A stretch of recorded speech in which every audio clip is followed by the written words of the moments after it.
কাপড় দেওয়া হয়েছে, কি বিশেষ সুবিধা দেওয়া হয়েছে। যেভাবে ওমর রাদিয়াল্লাহু তাআলা আনহুকে মিম্বরের সামনে দাঁড় করিয়ে জিজ্ঞেস করা হয়েছিল, আপনি ততক্ষণ পর্যন্ত খুতবা দিতে পারবেন না যতক্ষণ পর্যন্ত না আপনার এই পাঞ্জাবির আমাদেরকে হিসাব দিতে পারেন। থেকে যে পাঞ্জাবির কাপড় আমাদেরকে দেওয়া হয়েছিল, সেই পাঞ্জাবির কাপড় দিয়ে আমাদের একটা পূর্ণাঙ্গ আমাদের জুব্বা হয় নাই। আপনাকে কোন কোষাগার থেকে কি কাপড় দেওয়া হয়েছে, কি বিশেষ সুবিধা দেওয়া হয়েছে, যেটার কারণে আপনার একটা পূর্ণাঙ্গ জুব্বা হয়েছে। আমরা সেই ওমর রাদিয়াল্লাহু তাআলা আনহুকে যেভাবে ক্ষমতাকে যেভাবে প্রশ্নবিদ্ধ করার একটা সমাজ আমাদের প্রতিষ্ঠিত হয়েছিল, দাস যেভাবে প্রভুকে প্রশ্ন করার একটা সমাজ।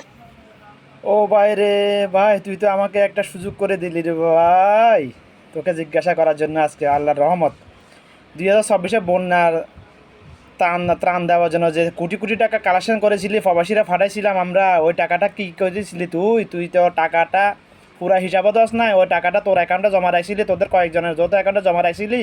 টাকাটা পরবর্তীতে পুনর্বাসন করস নাই, 24 বানবাসীদের জন্য পুনর্বাসন করস নাই, ওটার হিসাব দিয়ে যা রে ভাই। ও ভাই রে ভাই, তোকে তো হিসাব দিতে হবে ইনশাল্লাহ, আজকে না হলে 5 বছর হরেও আমার কাছে। যদি আল্লাহ পাক আমাকে আগামী 10 বছর বাজিয়ে রাখে, তোকে হিসাব দিতে হবে। কারণ আমি আসতেছি ইনশাল্লাহ বাংলাদেশে পুরা পাওয়ার নিয়ে আল্লাহর পক্ষ থেকে ইনশাল্লাহ। কোনো এক সময় যদি যেদিন চাইবো আল্লাহ পাক, ওই দিন আমি আসবো বাংলাদেশে ইনশাল্লাহ পুরা পাওয়ার নিয়ে আল্লাহর পক্ষ থেকে। ও ভাই রে ভাই, তুই তো ফাঁসি গেলি রে ভাই এ কথা বলে।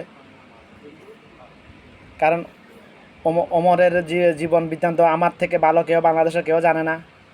কারণ আমার নীতি আদর্শের মধ্যে জন্ম থেকে ওমরের আদর্শ ঢুকানো। আমার ইমানি জজবা, আমার কলব পুরাপুরি ওমরের মতো আমল তার মতো করতে পারতেছি না, যেহেতু আমি দুর্বল। ও বাইরে ভাই, তুই তো ফাঁসি গেলি ভাই। আগামী 10 বছরের মধ্যে তোকে আমি এটার জন্য পাকড়াও করবোই করবো, তোকে হিসাবটা দিতে তৈরি থাকিস।